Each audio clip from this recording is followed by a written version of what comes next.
My parents stole the $16,500 I saved and gave it to my golden brother, so I walk away and watch the fantasy they clung to collapse without me. I'm a 27-year-old male, and my whole life I've basically been the other son in my family. My younger brother Billy, who is 24, has always been the golden child. Everything I did was measured against him, and somehow I always came up short. My parents, Frank, who is 63, and Diane, who is 59, didn't even try to hide their favoritism. Dad works as an accountant at some mid-level firm, and Mom's in real estate. They had this perfect vision of how our lives should go, and I never quite fit the mold. They wanted us both to go into finance, law, or medicine, something respectable with a fancy degree they could brag about at their country club. I still remember one time in high school when I won a regional competition for an engine rebuild project. I spent months in an auto shop working on it, even giving up going to winter formal to finish in time. When I brought home the trophy, all my dad said was, "Couldn't you have put this much effort into your calculus grade?" Meanwhile, when Billy got a participation certificate for some business club conference, they took him out to celebrate and put the certificate in a frame on the mantle. I was always good with my hands, liked fixing things, and figuring out how stuff worked. After high school, I went to a technical college instead of the fancy university they wanted and became an HVAC technician. Dad actually told me at my graduation dinner that he was disappointed but not surprised. Real supportive, right? Meanwhile, Billy went to their dream school, joined the right fraternity, and studied business like Dad wanted every family dinner turned into the Billy Show. His grades, his internships, his girlfriend from a good family. I'd sit there, pushing food around my plate, while they'd gush over how he got some summer associate position at his buddy's dad's firm or whatever. When I started my own small HVAC repair business at 23, they barely acknowledged it. "That's nice, honey," was all Mom said before immediately asking Billy about his internship. The one time I tried to talk about landing a big contract with 3 apartment complexes, Dad just nodded, took a bite of his steak, and changed the subject to Billy's new car. For 3 years, I worked tirelessly building that business. 60 to 70-hour weeks, no vacations, barely any social life. My girlfriend Jamie stuck with me through most of it. She was studying to be a nurse and understood the hustle. We had this small apartment together. I'd come home late, covered in grease and sweat, and she'd already have food ready. It wasn't perfect, but it felt like we were building something together. There was one night, about a year into running my business, when I got a call at 2 in the morning from a luxury condo building downtown. Their HVAC system had completely died during a heat wave, and the big companies were all booked solid. I dragged myself out of bed and spent 8 hours in a cramped maintenance room, sweating bullets to fix their system. The property manager was so impressed he signed a maintenance contract on the spot, tripling my monthly income overnight. When I called my parents to share the news, Dad answered, listened for maybe 30 seconds, then said he had to go because Billy just got an interview with Goldman Sachs. They didn't even ask how much the contract was worth. I was saving up to propose to Jamie, had my eye on a ring that wasn't anything crazy but was nice. I started putting away a little cash each month in a fireproof safe I kept hidden in our closet. Old school, I know, but after watching my dad lose a bunch in the market crash, I didn't fully trust banks. Then last year, everything fell apart. I lost 2 major contracts when a bigger company with more resources undercut my prices. I couldn't make payroll for my 2 employees, good guys who'd been with me from almost the beginning. I had to sell all my equipment just to pay them their final checks. Watching my logo get painted over on the work van was like a funeral. One of the worst days was when I had to let go of Mike, my main technician. He had 3 kids and a wife with medical issues, and had turned down a more stable job to stick with my company because he believed in what we were building. Having to tell him I couldn't make payroll anymore. Man, I still have nightmares about the look on his face. He didn't even get mad, just nodded and said he understood, which almost made it worse. 2 weeks after I shut down the business, Jamie dumped me. "I can't handle your negativity, and I need someone more stable," were her exact words. I found out later she was already seeing some doctor from her hospital. Guess nurses and doctors is a cliche for a reason. The guy was like 40, with a fancy car and a house in the suburbs. Can't really compete with that when you're sleeping on your friend's couch. So, there I was, 27 years old, business gone, girlfriend gone, apartment I couldn't afford anymore. All I had left was about $16,500 in cash savings I'd been squirreling away in that small fireproof safe. Not exactly life-changing money, but enough to keep me from being completely screwed while I figured out my next move. I called my parents, swallowed what was left of my pride, and asked if I could crash at their place for a couple of months until I got back on my feet. The silence on the phone before they answered told me everything I needed to know about how welcome I was. They agreed, but the way my dad said, "I suppose we can make room," made it clear I was a burden, not a son needing help. Moving back into my childhood bedroom was weird. They'd mostly converted it into a home office with my dad's fancy ergonomic chair and framed certificates from accounting seminars all over the walls. I was sleeping on a pull-out couch surrounded by file cabinets and staring at my dad's golf trophies. Nothing says you're a temporary guest in your own family quite like that setup. I found out later they'd converted my room literally the weekend after I moved out for college. Billy's room was still perfectly preserved with his high school trophies and posters, even though he hadn't lived there in years. From day one, the rules were clear. I needed to contribute and not be a freeloader. So I basically became their unpaid handyman. I fixed the dishwasher that had been making weird noises for years, replaced the bathroom fan, rewired the garage door opener that they'd gotten 3 quotes to fix, all too expensive. I mowed the lawn, painted the deck, cleaned the gutters, basically saved them thousands in contractor fees. My dad would literally leave little lists of tasks on the kitchen counter for me. No good morning or how'd you sleep, just a yellow legal pad with jobs for today written at the top. Meanwhile, I was sending out resumes, going to interviews, trying to rebuild some kind of life. The kicker was when their neighbor slipped me a $50 bill after I fixed her sprinkler system. My mom saw and made me give it back, saying it was inappropriate and I should help the neighbors as a courtesy. Later that same day, I overheard her on the phone bragging to her friend about how her son was so handy around the house and how much money they were saving on home repairs, like I was some kind of free labor they'd cleverly acquired. Billy would swing by for Sunday dinners in his shiny Audi, graduation gift from the parents, of course, and act like I was the family charity case. He had this condescending way of asking, "How's the job search going?" while checking his expensive watch or scrolling through his phone. He was working at some investment firm downtown, constantly humble bragging about his clients' accounts and quarterly bonuses. My parents ate it up like it was candy. Billy's being considered for a promotion already. Billy just put a down payment on a condo. Billy's dating the daughter of the firm's partner. Meanwhile, I'd mention an interview I had for a maintenance supervisor position at a local factory, and they'd barely nod before asking if I'd fixed the leaky faucet in the guest bathroom yet. There was one Sunday dinner that really sticks in my mind. Mom had made Billy's favorite meal, despite knowing I'm allergic to shellfish. When I pointed this out, she acted all surprised and said, "Oh, I forgot. There's leftover meatloaf in the fridge you can heat up," like I was the family dog getting scraps. Billy actually laughed. Right then, I should have known something bad was coming. The whole time, my safe with my savings stayed hidden in my closet behind some old winter coats. I never mentioned it to anyone. That money was my only safety net, my only shot at getting out of there with some dignity. I was planning to use it for first and last month's rent on a new place once I locked down a steady job. About 7 weeks after I moved back, we had this big family reunion at my parents' place. Aunts, uncles, cousins, the works. My dad grilled overpriced steaks. My mom made a big show of her famous potato salad, literally just store-bought with extra mayo. And Billy arrived 2 hours, late with his new girlfriend, Mackenzie, who looked like she'd walked out of a country club catalog. Designer sunglasses, tennis bracelet, the whole 9 yards. My cousin Danny was the only one who actually treated me like a normal human being. He's a mechanic at this high-end garage, so I guess we're both the blue-collar disappointments of the family. We were catching up in the corner of the yard, talking about maybe going in together on a side business doing custom car modifications, when I noticed Billy giving me weird looks all afternoon. At one point, I went inside to grab more napkins and caught him coming out of my room. He claimed he was just looking for the bathroom, which was nonsense since he grew up in this house and knows exactly where everything is. When he hugged me goodbye at the end of the day, it was this awkward, too long embrace that felt off, like he was trying to distract me from something. That night, after everyone left, I went up to my room and just had this gut feeling something was wrong. Call it intuition or whatever, but something felt off. I checked my safe, hidden behind the winter coats in the closet. It looked completely untouched from the outside. The keypad was fine, no scratches around the dial. I put in my code, turned the handle, and it was empty, completely empty. I literally sat down on the floor, staring at it. Then, like an idiot, I closed it and opened it again, thinking maybe I was just tired and seeing things. But no. My $16,500 was gone. Every single dollar I'd saved. Everything I had left in the world.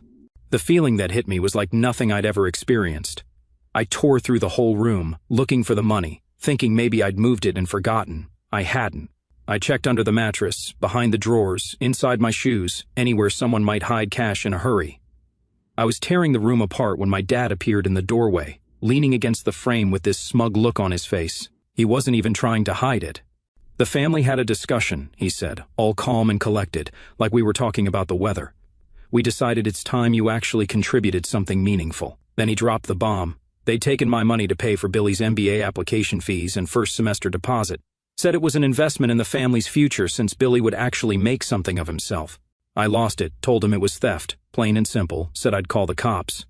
He actually laughed and said, "Who do you think they'll believe, the respected accountant or the failed handyman living in his parents' house?" That's when I looked him dead in the eye and said, "Then I guess you won't mind what happens next." He just smirked and walked away, like I was some kid making empty threats. Little did he know how serious I was. I couldn't sleep that night, just lay there staring at the ceiling, this hollow feeling in my chest where my last bit of hope used to be. My own parents, the people who were supposed to love and protect me, had stolen from me when I was at my lowest, and they weren't even sorry about it. They thought they were right. By 5 in the morning, I had packed everything I cared about, some clothes, my laptop, tools, and, most importantly, this old document folder my grandfather had given me years ago that my parents didn't know about. I left before anyone woke up, didn't even leave a note, just got in my beat-up Toyota with the check engine light that had been on for months and drove. The gas gauge was hovering just above empty, so I stopped at an ATM to get cash for fuel, only to discover my bank account was overdrawn by $37. They'd thought of everything, probably figured I'd try to leave and made sure I couldn't get far. Luckily, I had about $43 in loose cash in my glove compartment, an emergency fund of spare change and crumpled bills, enough to get me on the road at least. By noon, my phone was blowing up. Missed calls from Mom, Dad, Billy, text messages, voicemails ranging from angry, "How dare you leave like this?" to fake concern, "We're worried about you," to actual threats, "You better not do anything stupid or you'll regret it." The most ridiculous message was from my mom, "We've always supported you and this is how you repay us, by running away in the middle of the night? What will the neighbors think?" Like that was the biggest problem here. What the neighbors would think about their son leaving, not that they'd stolen his life savings. I ignored all of them and kept driving north to my Uncle Pete's place in Maine. He's my mom's older brother, but they haven't spoken in like 8 years. Some big blowout at a Christmas party that no one talks about. He used to be some hotshot in construction management, until he got sick of the corporate nonsense, and bought this big piece of land in the middle of nowhere. I stopped at a gas station with free Wi-Fi and messaged him on Facebook, the only contact info I had. I waited an hour in the parking lot until he wrote back, "Come on up." Then I called him from the station phone. "Let me guess," he said when he picked up, "they finally showed their true colors." "They stole my money," I replied, "all of it." There was a pause, then, "Get up here, we'll fix this." Uncle Pete's place wasn't what most people think of when they hear cabin in Maine. It was this massive, hand-built house on 20 acres with a workshop bigger than my parents' entire first floor, all timber frame construction with huge windows overlooking a lake. He'd built most of it himself after telling his former business partners they could screw themselves when they tried to push him out of the company he helped found. When I pulled up after almost 9 hours of driving, he was standing on the porch with his arms crossed, wearing a flannel shirt with the sleeves cut off despite the cold, looking like some mountain man from a movie. We sat on his porch that night and I told him everything, how they'd always favored Billy, how they dismissed my business from day one, how they'd stolen my savings and acted like I should be grateful, how they drained my bank account too, just to make sure I couldn't escape easily. Pete didn't say much while I talked, just nodded and occasionally cursed under his breath. His dog, this massive German shepherd named Timber, sat with his head on my knee the whole time, like he could sense I needed the support. When I finished, Pete asked, "You still got those trust documents Grandpa gave you?" I did. When my grandfather died 5 years ago, he'd left both Billy and me small trusts, about $35,000 each, not exactly life-changing, but meaningful. Mine had this weird clause about protection from familial financial interference that I never understood until now. Grandpa was always the smart one, must have seen through my parents' nonsense years ago. Pete disappeared into the house and came back with a folder full of old papers. He dropped it on the table between us. "Your dad borrowed $17,000 from me in 2016, he said. Never paid it back, kept saying after the next bonus or after the tax return. Funny how it's almost the exact amount he took from you, isn't it?" My uncle had receipts, literal receipts. A signed, promissory note from my dad with specific repayment terms that had obviously been ignored. "I've been waiting for the right time to cash this in," Pete said, tapping the folder. "I think we just found it." The next morning, I met Pete's neighbor, Sophia. She's in her 30s, this badass woman who rides a motorcycle and works remotely as a paralegal for some law firm in Boston. When Pete told her what happened, she immediately offered to help. "I've seen this kind of family financial abuse before," she said, typing furiously on her laptop. "You've got more options than you think." She showed me cases where similar situations had played out, helped me understand the legal angles, and made it clear that what my parents did wasn't just morally wrong but actually illegal on multiple levels. That afternoon, I got another surprise visitor, Olivia, my high school friend who'd gone on to become a forensic accountant. She and Pete had apparently stayed in touch over the years, and when he called her about my situation, she drove up from Boston immediately. "Your timing is actually perfect," she said after hearing my story. "I've been building a case file on your dad for the last year through work. Nothing I could officially act on yet, but there's a pattern of, let's call them, financial irregularities. It turns out Olivia worked for a firm that specialized in tracking down hidden assets in divorce cases and financial fraud investigations. And my dad's name had come up multiple times in connection with clients who mysteriously had money disappear right before major financial disclosures. This isn't just about your savings," she explained, pulling out her laptop and showing me spreadsheets that might as well have been in a foreign language. "Your dad's been playing a very dangerous game for years. What he did to you was just stupid enough to finally give us a way in. For the first time since finding that empty safe, I felt like maybe I wasn't completely screwed. In fact, I might actually have the upper hand." Over the next few days, we built a strategy. Sophia knew exactly which legal buttons to push. Pete had dirt on my dad going back decades from family gatherings and business dealings. Olivia had actual financial records that showed patterns of suspicious activity, and I had something they didn't know existed, a complete record of all the work I'd done on their house with dates, materials, and what it would have cost them to hire professionals. I'd kept the log as a way to show potential employers my skills, but now it was something much more valuable, proof of unpaid labor. "This is gold," Olivia said, going through my records. "You've documented approximately $7,300 worth of skilled labor they should have paid for. Combined with the stolen savings, we're looking at a significant civil claim, even before we get into the potential criminal aspects." I made 3 calls, one to my grandfather's old lawyer who handled the trust, another to Sophia's friend at the IRS who loved family fraud cases, and a third to my cousin Danny, who I knew I could trust. The legal wheels started turning. Documents were filed, official letters were sent. My parents received the first notice by certified mail 3 days after I left, a demand for repayment of the misappropriated funds plus interest, along with a formal notice that the trust was being reviewed for evidence of unauthorized access. 10 minutes after delivery, Billy called me. "What the heck did you do?" he hissed into the phone. I hung up without answering and blocked his number. That weekend, Pete and I were clearing out his basement when we found boxes of old home videos. Most weren't labeled, but one caught my eye, Frank's 40th Lake House. We watched it that night on Pete's ancient TV. Most of it was boring family stuff, awkward dancing, bad jokes, but about halfway through the footage of the party, there was my dad, visibly intoxicated by the fire pit, bragging to my uncles about financial tricks he used. "The key is to always have money moving," he slurred on the video. "The IRS can't track what they can't see.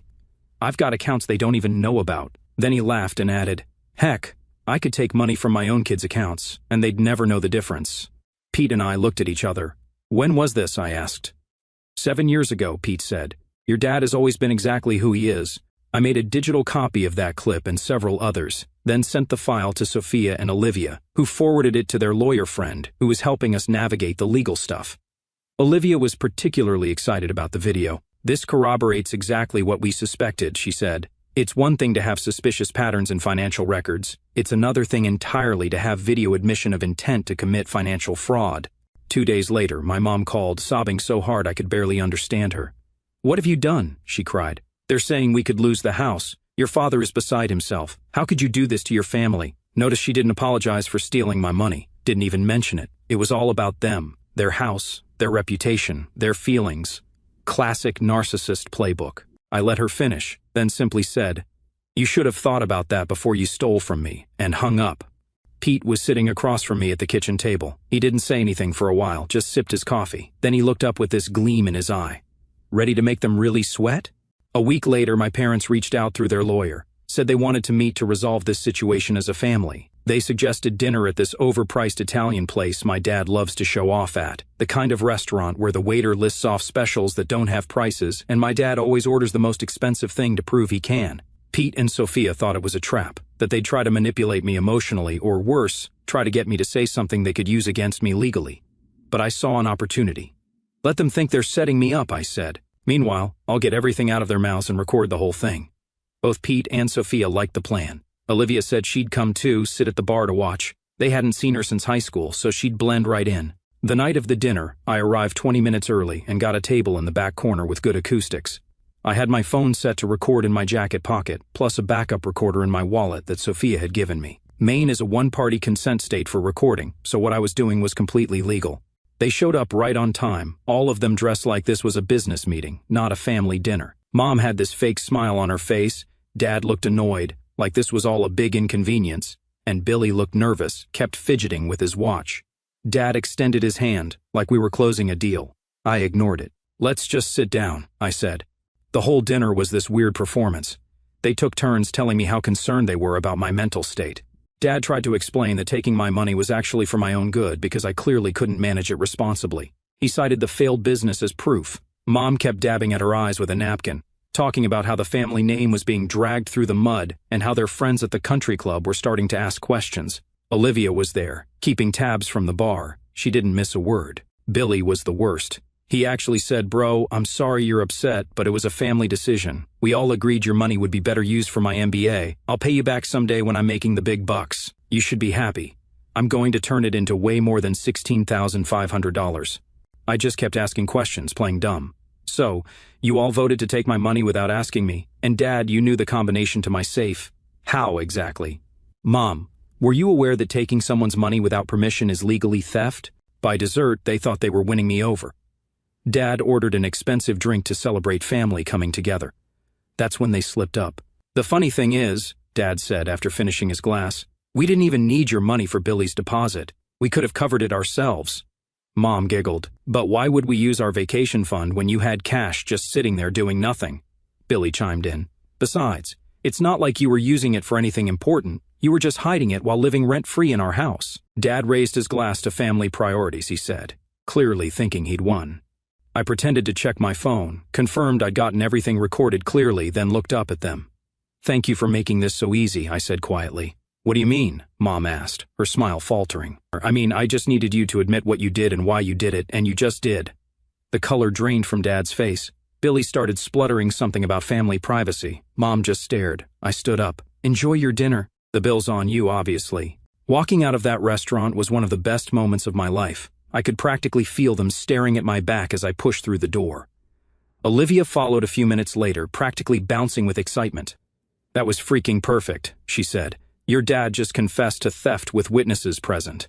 The next morning, I sent the recording to our lawyer. By noon, they had filed amended complaints, adding admissions of premeditated theft, conspiracy, and financial abuse. But that was just the beginning.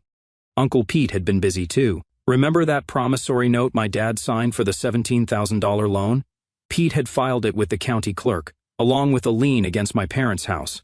They'd been trying to refinance to pay for fancy renovations, granite countertops, and some ridiculous outdoor kitchen setup. Now they couldn't. The bank froze the application instantly when the lien appeared. Olivia went into full forensic accountant mode, working with Sophia's IRS friend. She was particularly interested in something my dad mentioned on the recording about moving money between accounts to hide it. "Your father has at least 3 shell companies," she told me after 2 days of digging, "and he's been using them to hide income for years. From what I can see, he's underreported at least $150,000 in income over the past 5 tax cycles.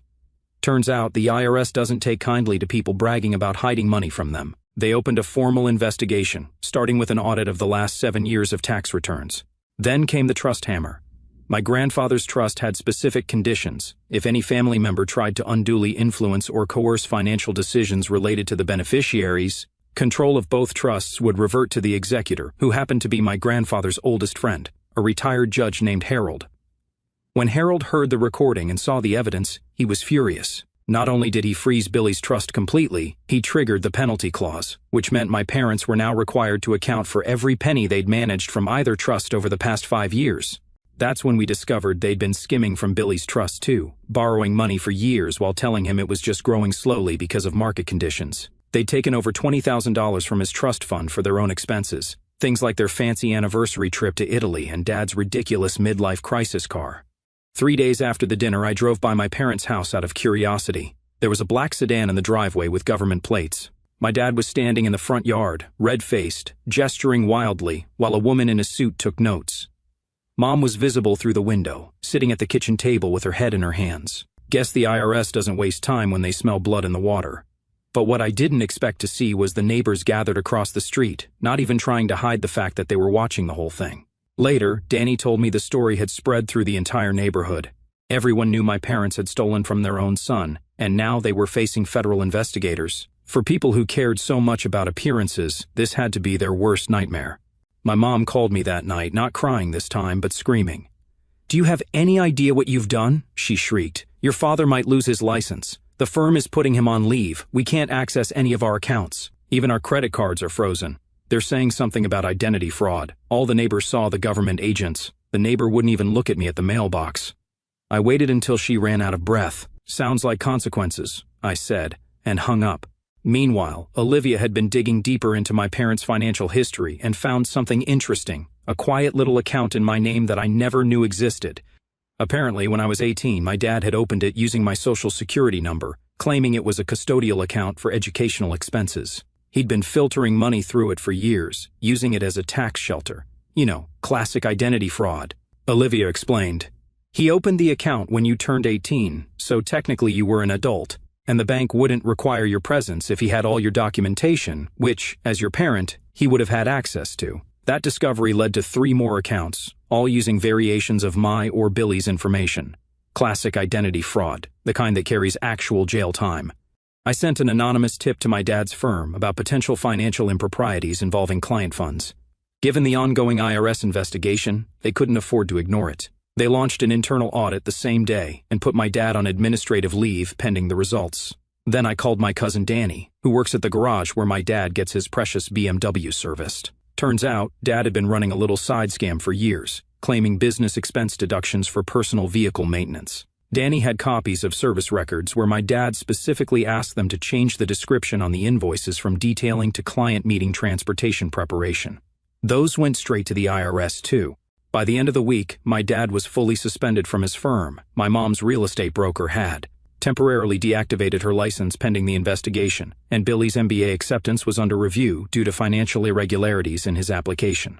That's when I got a text from Billy. "You've destroyed everything. Happy now?" I replied with just one word, "Yes." A month into the legal proceedings, I got a call from a number I didn't recognize. It was Mackenzie, Billy's girlfriend. "Your brother is a mess," she said. "He can't sleep, barely eats. Your parents call him crying multiple times a day. They're saying they might lose the house, and he wanted me to ask if there's anything they can do to make this stop. They're desperate." I thought about it for a minute. "Tell them I want my $16,500 back, plus $10,000 for the work I did on their house, and I want it by the end of the week. Oh, and one more thing. I want them to admit what they did in writing and sign it." 2 days later, Billy showed up at Uncle Pete's place, looking like he'd aged 5 years and a month, unshaven, dark circles under his eyes, wearing the same sweatshirt I'd seen him in at the dinner. "They sent me to negotiate," he said, his voice flat. Pete invited him in. We sat at the kitchen table while Sophia and Olivia watched from the corner. Billy started with, "Mom and Dad can get you $12,000 right now. It's all they can access with the accounts frozen. They'll pay the rest in installments."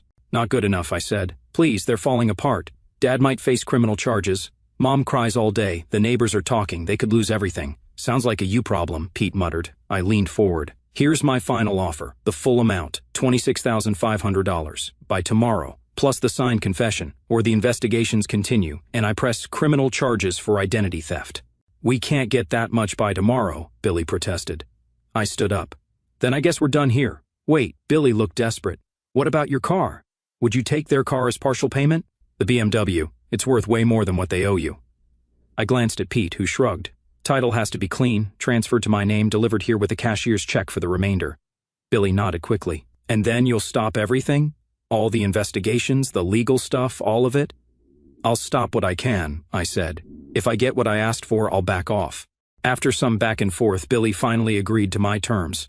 The next day, my parents' BMW pulled up outside Pete's place. My dad handed me an envelope with the car title, a cashier's check for $9,500, and a typed confession signed by both him and my mom. "Are you satisfied now?" he asked bitterly. "You've destroyed our family."